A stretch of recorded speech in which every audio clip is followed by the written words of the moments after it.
Good morning student. हम लोगों ने लास्ट टॉपिक में पढ़ा था ट्रिग्नोमेट्रिक आइडेंटिटीज कैसे हम सॉल्व करते हैं, आइडेंटिटीज का यूज कैसे करते हैं, ठीक है ना। कुछ फंक्शंस थे वो हमने प्रूव किए थे। इसके बाद अब ट्रिग्नोमेट्री से रिलेटेड ही एक और नया टॉपिक है जिसका नाम है हाइट एंड डिस्टेंस। क्या नाम है बेटा? हाइट एंड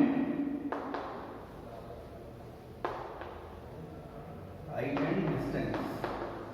बेटा हाइट एंड डिस्टेंस पढ़ने से पहले जरा हाइट एंड डिस्टेंस की छोटी सी कुछ टर्मिनोलॉजी होती हैं उन्हें जान लीजिए। हाइट एंड डिस्टेंस से तो पता चल रहा है कि इसमें डेफिनेटली हाइट और डिस्टेंस का ही यूज होने वाला है।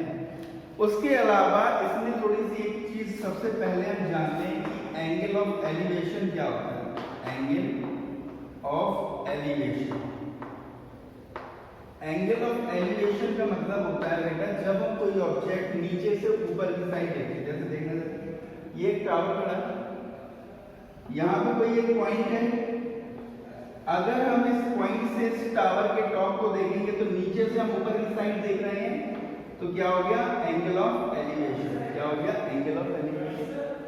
उसके बाद जब इसी ऑब्जेक्ट को ऊपर से नीचे की साइड देखते हैं तो ये होता है एंगल ऑफ डिप्रेशन। क्या होता है? एंगल ऑफ डिप्रेशन, ठीक है। ये angle of elevation, angle of depression.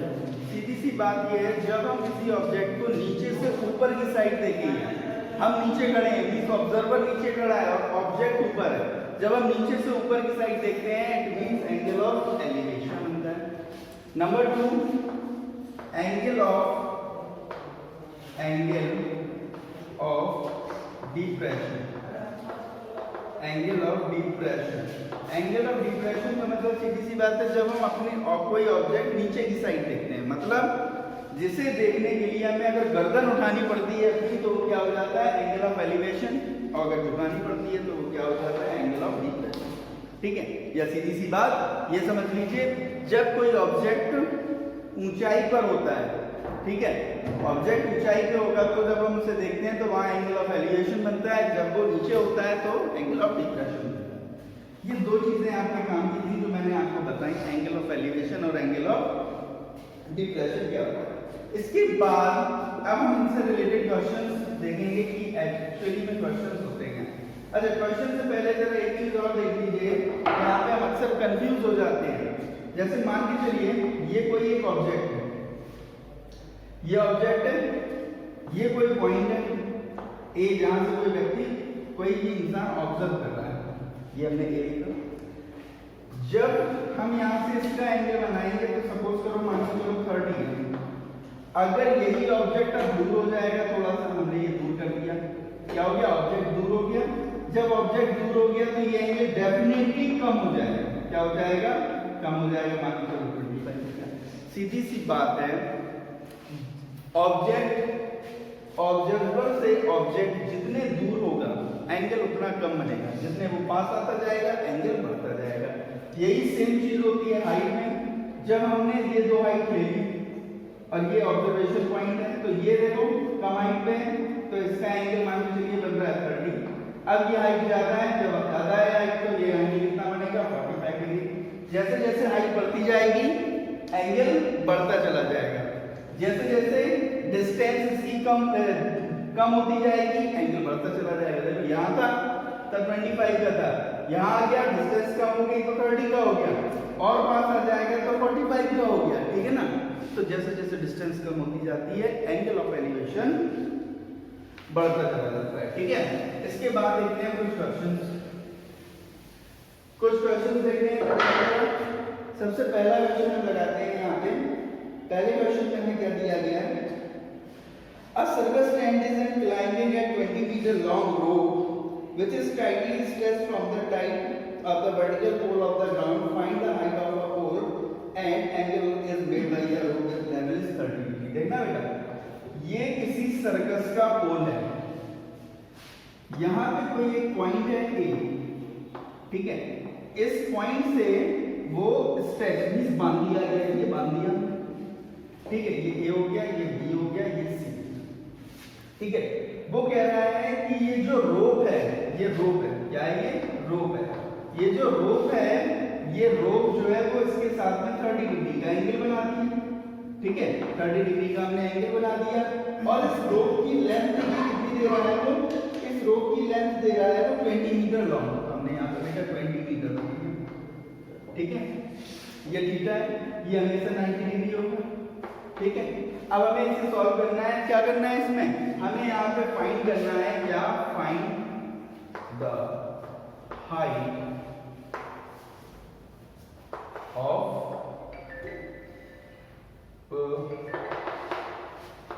find the height of a vertical pole of the ground, find the height of a pole, sorry, height of pole की, ये क्या है, pole है, ये क्या है, pole। हमने सपोज कि इसकी हाइट बेटा कितनी है, h, ठीक है, और इसकी डिस्टेंस का कोई काम नहीं है, तो हमने यहाँ लिखा let the height of pole is equals to h metre, ठीक है। हमने इसे h मीटर सपोज कर लिया। जब हमने इसे h मीटर सपोज कर लिया तो बेटा देखो जरा, हमने sine cos tan cot sec cosec पढ़े, p d t upon h, ठीक है ना। हमने देखा यहाँ पे ये क्या है, ये 90 डिग्री है, इसके अपोजिट वाली साइड हाइपोटेन्यूस, ये थीटा है, इसकी थीटा के अपोजिट वाली साइड परपेंडिकुलर, और ये बेस, ठीक है। अब देखो जरा बेटा p और h में रिलेशन किसमें है, ये है साइन में रिलेशन होता है, तो हमने यहाँ पे लगाया साइन, रेशियो क्या लगाओगे, sine 30 is equals to p upon h। p किसे रिप्रेजेंट कर रहा है, p रिप्रेजेंट कर रहा है bc को, then bc upon ac, sine 30 की वैल्यू 1 अपॉन 2, ये कितना हो गया, bc कितना है, देखिए जरा, h है, हमने h लिख दिया, ये कितना है 20, then h is equals to 20 upon 2, it is 10, then height of अ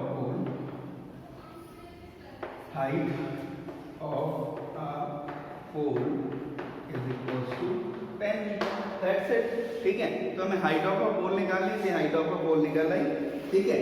आगे देखिए जरा क्वेश्चन नंबर सेकंड को हम करते हैं। क्वेश्चन नंबर सेकंड में क्या लिखा है, आइए देखते हैं। क्वेश्चन नंबर सेकंड में लिखा है,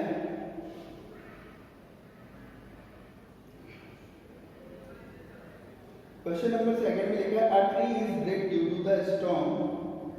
देखो जरा, हमने बेटा ये ट्री बनाया, ठीक है, ये ट्री बना है, ये यहाँ से लेके यहाँ, ये जो ट्री है जो मैंने डॉटेड पोर्शन बनाया है, एक स्टॉर्म की वजह से वो टूट गया। जब ट्री टूट जाएगा तो वो जमीन से मिल जाएगा, हमने ये मिला लिया जमीन से। आगे वो कह रहा है हमसे कि जब वो जमीन पे गिर जाता है तो ग्राउंड के साथ में 30 डिग्री का एंगल बनाता है। कितने डिग्री का एंगल बनाता है, 30 डिग्री। जब वो ग्राउंड में गिरा तो उसने 30 डिग्री का एंगल बनाया with it, and with the distance between the foot of the tree to the point is ground is 8 metre. कितना है, 8 मीटर। ये जो डिस्टेंस है वो कितनी दी गई है, 8 मीटर। ये कितनी दी गई है, 8 मीटर। कितनी, 8 मीटर दी गई है। हमने इसे सपोज किया पूरा 8 metre, find the height of a tree. तो बेटा हमने इसे h सपोज कर लिया, ठीक है। ये पूरा जो ट्री था कितना था, कैपिटल H था। ये कितना हो जाएगा, h माइनस h, ठीक है। ये कितना हो जाएगा, h माइनस h, ठीक है। क्या हो जाएगा ये, h माइनस h, ठीक है। यह एक काम कर लीजिए, h माइनस h नहीं करना है, मत कीजिए, हम इसको x सपोज करेंगे, ठीक है। ये 8 हो गया, ये तो बस बेटा देखिए जरा, हमने यहाँ लगाया in triangle A B C, in triangle A B C. Triangle A B C में देखो बी और पी में रिलेशन किसमें होता है, 10 में। तो हमने यहाँ लिखा 10 30 इज इक्वल्स टू क्या हो जाएगा, P upon B. P upon B का मतलब हो गया B C upon A B. 10 30 की value 1 upon √3 is equals to BC कितना है, BC है h upon 8, then h is equals to 8 upon √3। ये हमने सपोज कर लिया। ठीक है, ये कितना है 8/√3 है। इसके बाद देखिए जरा, इसके बाद क्वेश्चन में और भी कुछ पूछा है। क्या पूछ रहा है वो, find the height of a tree. उसने केवल हमसे ट्री की हाइट पूछी है, ठीक है। जब उसने हमसे ट्री की हाइट पूछी है तो ये तो अभी केवल इतनी निकली जहां से वो टूटा, अभी पूरा हाइट निकालनी बाकी है। तो अब हमें ये पता चल गया 8/√3 है, ये पता नहीं है, तो P/h होता है। P/h हमने यहाँ लगाया sin 30, sin 30 is equals to P/h। P का मतलब हो गया PC/AC, ठीक है। sin 30 की वैल्यू हमने रखी 1/2 इज इक्वल्स टू BC कितना है, h है, यानी कि 8/√3 अपॉन x, ठीक है ना। ये यहाँ चला गया तो बचा x इज इक्वल्स टू 16/√3, ठीक है, ये बचा। अब देखना बेटा, पेड़ यहाँ से टूट गया था तो ये हाइट और ये हाइट दोनों प्लस हो जाएंगी, तो हमने यहाँ लिखा हाइट ऑफ ट्री। ट्री की जो हाइट है वो क्या हो जाएगी, x + h। x कितना है, x है 16√3, ये कितना है 8√3, इन दोनों को प्लस करो 24/√3। इसे बेटा रेशनलाइज करो, √3/√3, ये हो गया 24√3/3, ये इससे कैंसिल हो गया, देन 8√3। तो हाइट कितनी आ गई पेड़ की, ये देखो इतना और ये मिला के, मतलब ये जो ऊपर का पोर्शन था ये वाला भी हम लेंगे, ठीक है ना। तो इसके बाद देखिए जरा next question, question number 3। Question number 3 में हम क्या करने वाले हैं, क्वेश्चन नंबर 3 में हमसे पूछा गया है क्या,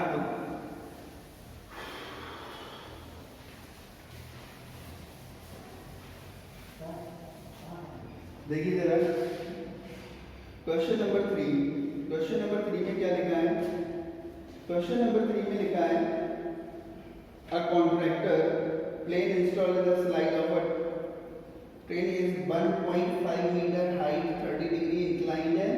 देखो जरा,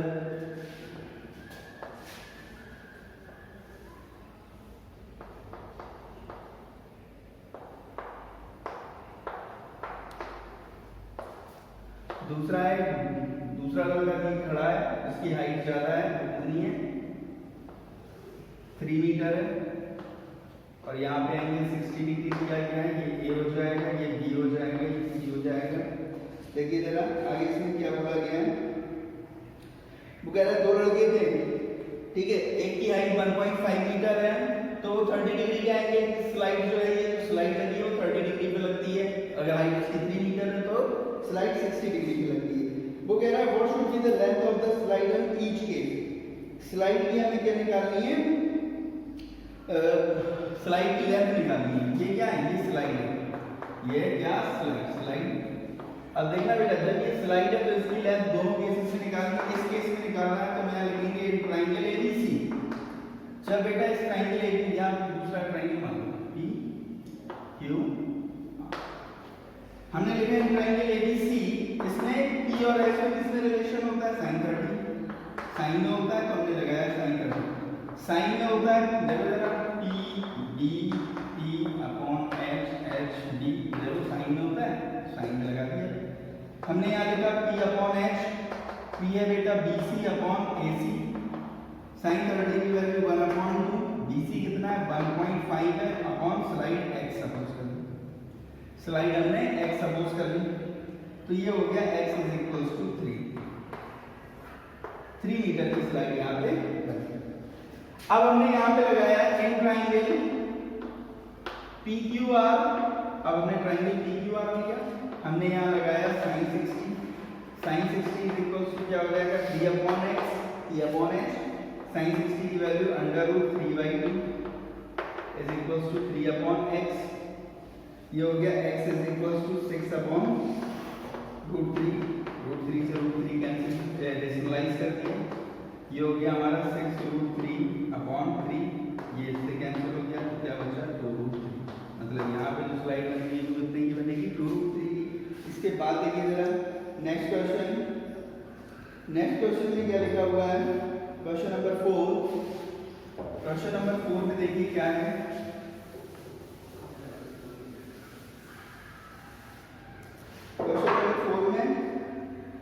ठीक है, angle of elevation top of the tower is from the foot of the ground is 30 degree, from the foot of the tower 30 metre away. देखो जरा, ये एक टावर है, टावर से 30 मीटर की डिस्टेंस पे एक कोई मैन है, खड़ा है यहाँ पे, ठीक है, जो 60 डिग्री का एंगल बनाता है। कितने डिग्री का एंगल बनाता है? 30 डिग्री का एंगल बनाता है। यहाँ पे 30 डिग्री का एंगल बन रहा है। तो वो हमसे पूछ रहा है find the height of a tower, h height निकालनी। क्या दिक्कत है? सिंपल सा क्वेश्चन है। हमने इसको लिखा a, इसे लिखा b, इसे लिखा c, हमने यहाँ लिखा in triangle abc। Triangle abc में हमने लगाया क्या? tan 30 is equals to h upon 30। tan 30 की value 1 upon √3 is equals to h upon 30। then h is equals to 30 upon √3। इसे हमने रेशनलाइज कर दिया, इसे रेशनलाइज कर देंगे तो कितना बचेगा? 30 √3 upon 3, ये इससे कैंसिल हो गया, क्या बचा? tan √3। ठीक है, इसके बाद देखो जरा एक और question, question number 5। Question number 5 में क्या करना है देखें जरा। क्वेश्चन नंबर 5 में क्या कह रहा है? क्वेश्चन नंबर 5 में कह रहा है हमसे a kite is flying at a height of 60 metre. ये देखो, ये कोई काइट है जो 60 मीटर की हाइट पे उड़ रही है। कितने मीटर की हाइट पे? 60 मीटर की हाइट पे। above the ground the string attached to a kite temporarily tied on the ground with the inclination of 60 degree। यहाँ पे पता है कि जो स्ट्रिंग है, काइट की जो स्ट्रिंग है ये रही, ये जो है वो 60 डिग्री का एंगल बनाती है। जब ये 60 डिग्री का एंगल बनाती है तो find the length of a string, हमें ये निकालनी है x। इसके बाद में कह रहा है assuming that there is no slack। No slack का मतलब इसमें बिल्कुल भी झुकाव नहीं है, ये स्ट्रेट बन रही है। ठीक है, अब हमें क्या निकालना है इसके आगे? बस इसके आगे हमें कुछ नहीं निकालना, हमें इसे यहाँ पे निकालना है स्ट्रिंग, ये x निकालनी है। बेटा हमने आपको बताया था ये p है, ये h है, p और h में रिलेशन किसमें होता है? साइन में होता है। तो हमने लगाया sin 60 is equals to 60 upon x।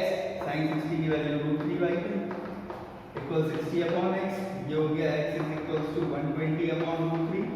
√3 को हमने रेशनलाइज कर दिया, तो रेशनलाइज कर दिया तो ये क्या हो जाएगा? 120 √3 upon 3, ये इससे कैंसिल हो गया 40। देन x की वैल्यू कितनी आ गई? 40 √3। ठीक है ना। इसके बाद में देखिए जरा नेक्स्ट क्वेश्चन,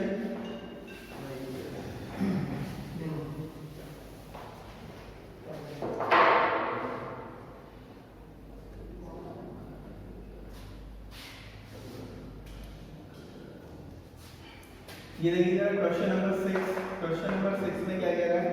क्वेश्चन नंबर 6 में कह रहा है वो, क्वेश्चन नंबर 6 जो है वो थोड़ा सा हटके है, तो हमें थोड़ा ध्यान से देखना है इसे। क्वेश्चन नंबर 6 में कह रहा है a 1.5 metre tall boy is standing on the some distance from the 30 metre tall building.